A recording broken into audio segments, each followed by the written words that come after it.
Dobrodošli u Produžetak. U ovoj epizodi saznaćete kako izgleda život košarkaškog skauta, koje su to svađe obeležile košarku na ovim prostorima, kao i koje poznate ličnosti prate naše najveće klubove kraj parketa. Posao košarkaškog skauta je vrlo specifičan i zahtevan i podrazumeva puno pregledanih utakmica i napisanih beleški. Prokletstvo ovog poziva je u tome što se potpuno menja pogled na samu igru, nešto slično doživljaju linijskog sudiju u fudbalu. To nam potvrđuje i skaut u stručnom štabu košarkaškog kluba Crvena zvezda, Nikola Birač. Jeste se promenio i to se dosta promenio.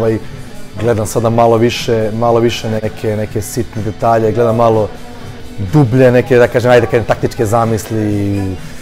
Gledam kako neko napada, ne znam, pick and roll, kako brani pick and roll, da se igra akcija za beka, centra, ne znam ja, prazna, puna strana, da sad ne ulazim dublje u neku analizu, ali da, gledam malo drugačije nego što sam ranije to, da kažem, radio. Ne mogu da gledam opuštenu utakmicu, da kažem, i neku totalno nebitnu utakmicu, ako gledam, opet gledam na neki svoj način, nešto, neki... Zaduženje skauta su različita, zavisno od toga da li se radi o utakmici, treningu ili radu van terena. Na utakmicama mi dajemo neke, da kažem, savete ili neke sugestije koje primetimo na samoj utakmici. To predočimo, da kažem, treneru Radonjiću, sad na njemu je dalje prihvata ili ne i tako dalje. Pa i da kažem, na treningu je sama pomoć u radu trenera. Pored toga još neki individualni rad sa igračima, naravno. I nešto posebno ako sam trener zahteva to.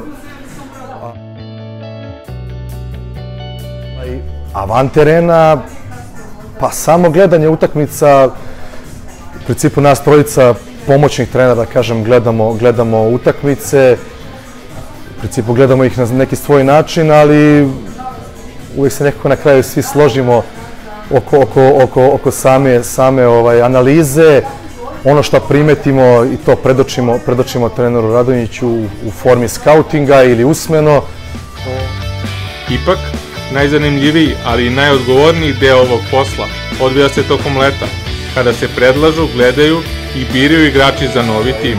Pa naravno, imamo tu slobodu i takav odnos imamo sa trenerom Radonjićem da možemo, da kažem, da damo neko svoje mišljenje, da predložimo igrača nekoga, ali generalno dobija svako od nas zadatak da pogledamo tog i tog igrača i da damo neko svoje mišljenje. Sad dalje je na treneru Radonjiću da odluči o daljim koracima.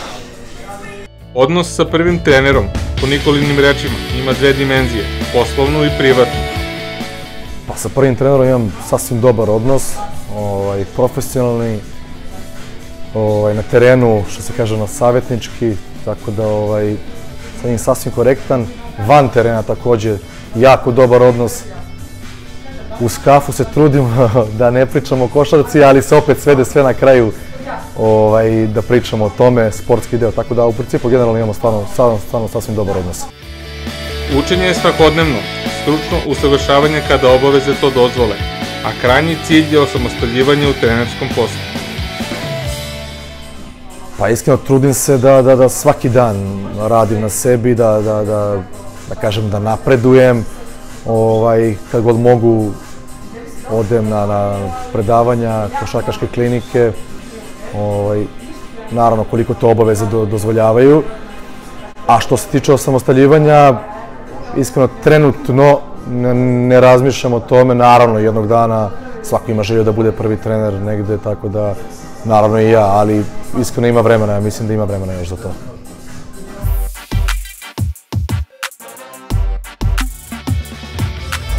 Prvi meč ovogodišnjeg NBA finala, osim pobede Golden State Warriorsa, obeležila je i svetski poznata pevačica Rihanna, koja je iz prvog reda Oracle arene bodrila svog omiljenog košarkaša, LeBrona Jamesa. Istovremeno, pokušala je i da isprovocira Kevina Duranta, a nije propustila priliku ni da uđe u raspravu sa pristalicama domaćeg tima, popularnim Dapsima. Prisustvo poznatih ličnosti česta je pojava na utakmicama u Americi, pa je pored terena na mečevima čuvenih Knicksa redovan filmski režiser Spike Lee. Lakers-e u gradu Anđela uvek bodri slavni glumac Jack Nicholson, a u poslednje vreme u Torontu je prva faca muzičar Drake. I kod nas postoji ovaj trend, pa utakmice košarkaša Zvezde ne propuštaju glumci Ivan Bekjarev i Milan Kalinić, a neretko su pored terena ili na navijačkim tribinama pevači Aleksandar Vuksanović, poznati kao Aca Lukas, i Dejan Matić. Ima i Partizan podršku takozvanih celebritija, pa su u Pioniru česti gosti Milan Đurđević, frontman Nevernih beba, hip-hoperi Dalibor Andonov Gru i Igor Lazić, poznati kao Nigor, kao i glumac Sergij Trifunov.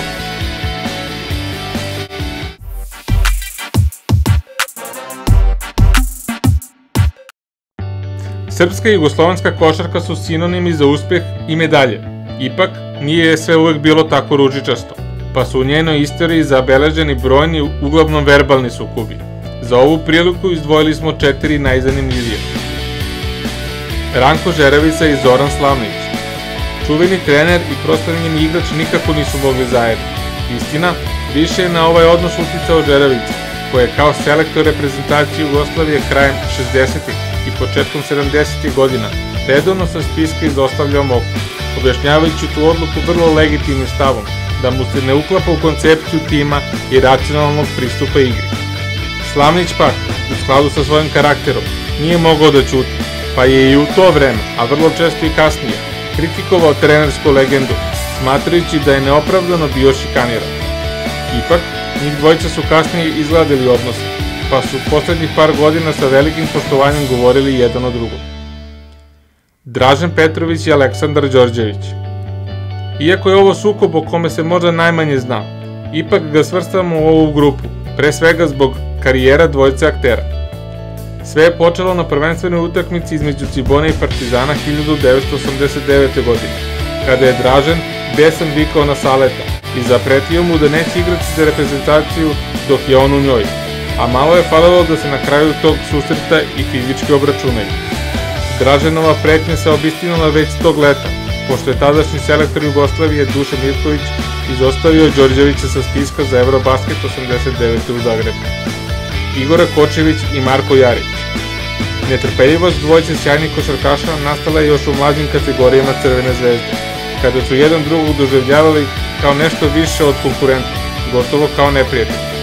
Sve je eskaliralo 2005. godine u Novom Sadu, na Evropskom prvenstvu, na kojem je selekcija tadašnje zajednice Srbije i Crne Gore doživjela debakl.